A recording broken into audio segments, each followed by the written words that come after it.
Saravana store, elite diamond எல்லாமே வந்து சூப்பராக இருக்கு. ஒரு செயின் எடுத்தாலே வந்து யூனிக்காக தான் இருக்கு. இதுக்கு மேலே என்ன வேணும்? Sarvana Stores Elite Gold and Diamonds.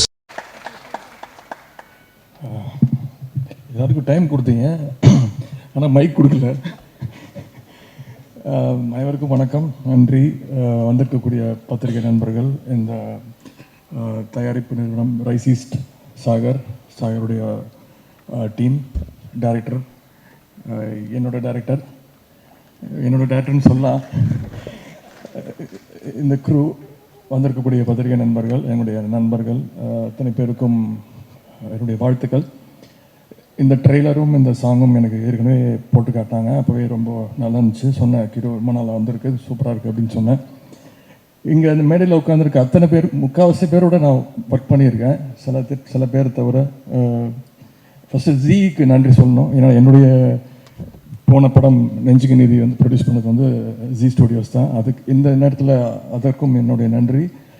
இந்த சீரீஸ் கண்டிப்பாக ஒரு மிகப்பெரிய வெற்றி பெறும்னு நான் நம்புகிறேன். அதற்கு என்னுடைய வாழ்த்துக்கள். Congrats and all the best. வந்திருக்கக்கூடிய இயக்குநர்கள் மாரி sir, Mysskin sir, Balaji Dharanidharan sir, அப்புறம் கேமராமேன் ரிச்சர்ட், எல்லாரோடையும் நான் ஒர்க் பண்ணியிருக்கேன்.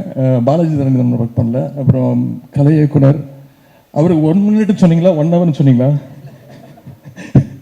அவர் ஒரு கதை வேற சொன்னார், யாருக்காவது புரிஞ்சுதா? எங்களுக்கு புரியல.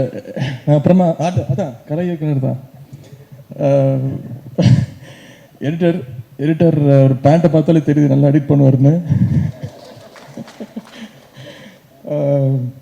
காளிதாஸ் வாழ்த்துக்கள். விக்ரம் மாதிரி அடுத்தடுத்த சக்ஸஸ்கள் பண்ணணும். இப்போ வந்தோடனே கேட்டேன், இது என்ன படம் கேட்டப்புன்னு கேட்டேன்.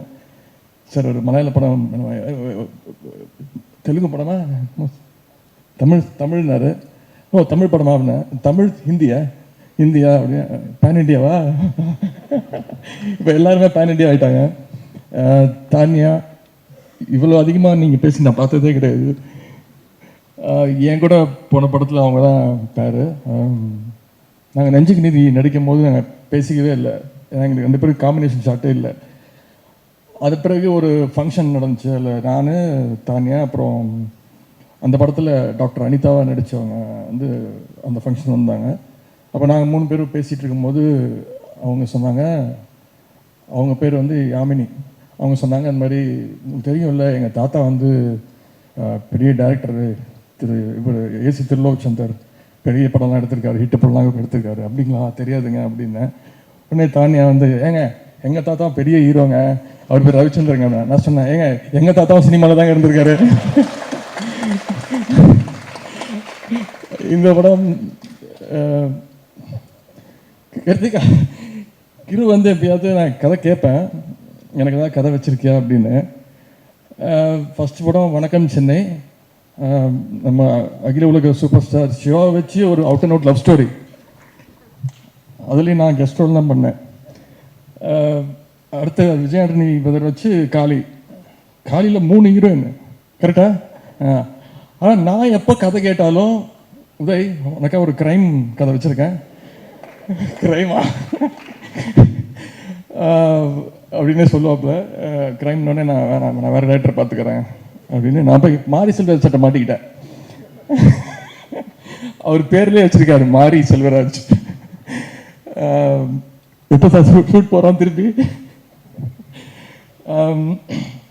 மீண்டும் இந்த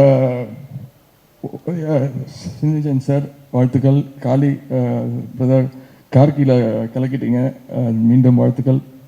பூர்ணிமா மேம், நடிச்சிருக்க அத்தனை பேருக்கும் என்னுடைய வாழ்த்துக்கள். கிருத்திகா வந்து இந்த படத்தை வந்து ரொம்ப க்ளோஸ் டு த ஹார்ட்டாக எடுத்திருக்காப்புல. ஒரு பெரிய ஜேர்னி. அந்த ஷூட்டிங் போது இந்த கதையில் வர சில சம்பவங்கள் கிருத்திகாவுக்கு உண்மையாகவே, அவங்க அம்மாவுக்கு உடம்பு சரியில்லாமல் போச்சு. அந்த ஷூட்டிங் அப்படியே அந்த டீம் அவங்க அப்படியே வெயிட் பண்ணிட்டுருந்தாங்க. ஒரு நாள் வந்துட்டு அப்புறம் அவங்க அம்மா வந்து, உனக்கு ஒர்க் தான் முக்கியம், போய் வேலையை பாரு, நான் நல்லா சரியாகி வருவேன் அப்படின்னு சொல்லி அமிச்சாங்க. அப்படிப்பட்ட போல்டான அம்மா பொண்ணு. இந்த படத்துலேயும் எல்லா கேரக்டர்ஸும் போல்டாக எழுதியிருக்காப்புன்னு நினைக்கிறேன்.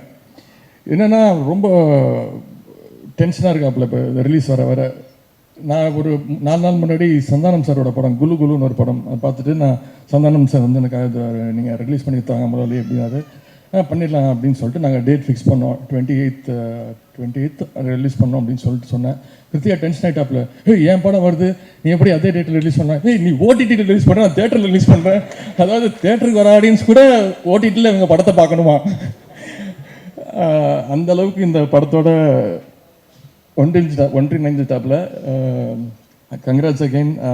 கருணா சொன்னார் கிடைக்கிற வரைக்கும் விடமாட்டாப்புல, ஒன் மோர் அந்த ஷார்ட் நினைக்கிற ஷார்ட் கிடைக்கிற வரைக்கும் விடமாட்டாப்புலன்னு சொன்னீங்க. என் நேரமே யோசிச்சு பாருங்க வீட்டில். சாகர் அகெயின் வாழ்த்துக்கள். ப்ரொடியூசர் வந்து அந்த டைட்டிலோட அவ்வளோ ஒன்றிட்டார். கம்பெனி பேர் பேப்பர் ராக்கெட் மாதிரி தான் வச்சுருக்காரு. இல்லை அது ராக்கெட் தானே, அது ஒரு படத்துக்கு மாற்றுவீங்களா அப்படி? ஓ, சாகர் ஆஸ் அ ஃப்ரெண்ட் எனக்கு ரொம்ப வருஷமாக தெரியும். அவருக்கும் இந்த நேரத்தினுடைய வாழ்த்துக்கள் and congrats and all the best to the whole team. Simbu வந்ததுக்கு ரொம்ப நன்றி. நீங்கள் எல்லாம் கிருத்தியாக கூப்பிட்டு வந்திருக்கீங்க. நீங்கள் சொன்ன மாதிரி நான் வேறு வழியே இல்லாமல் வந்திருக்கேன். மீண்டும் அனைவருக்கும் நன்றி, வணக்கம். தேங்க்யூண்ணா.